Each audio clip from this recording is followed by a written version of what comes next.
नमस्कार दोस्तों, बहुत बहुत स्वागत है आपका हमारे चैनल पर। दोस्तों, परेशानी तो सभी के जीवन में होती है, लेकिन इसका मतलब ये नहीं कि हम उससे हार मान जाएं। आज की कहानी आपके जीवन को बदल कर रख देगी।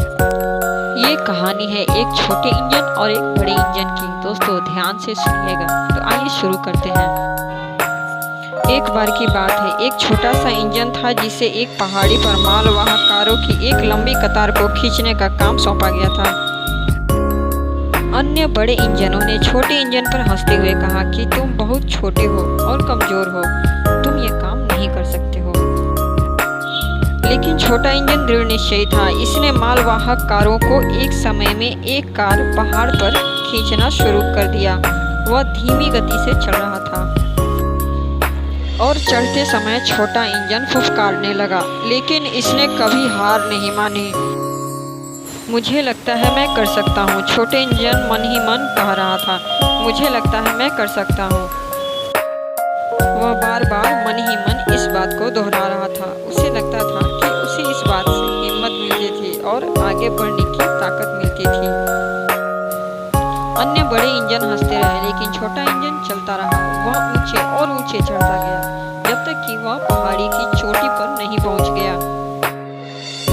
अन्य इंजन ये देखकर हैरान रह गए। उन्होंने ऐसा कुछ कभी देखा नहीं था।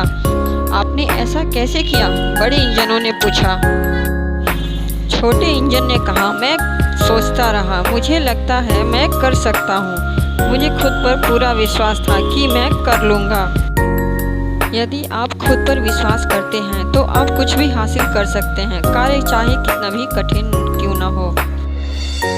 यदि आप कभी हार नहीं मानते तो अंततः आप सफलता जरूर पाएंगे।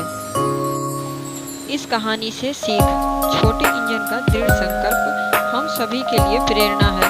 यह हमें दिखाता है कि हमें अपने जीवन में अपने सपने कभी नहीं छोड़ना चाहिए, चाहे वे कितने भी कठिन क्यों न हो। छोटे इंजन का सकारात्मक रवैया भी महत्वपूर्ण है। यह हमें याद दिलाता है कि हमें हमेशा खुद पर विश्वास रखना चाहिए, तब भी जब दूसरे हमसे कहते हैं कि तुम कुछ नहीं कर सकते। यह कहानी याद दिलाती है कि हम सभी महान कार्य करने में सक्षम हैं। यदि हम अपने मन में ठान लें तो हम जो भी ठान लें उसे हासिल कर सकते हैं।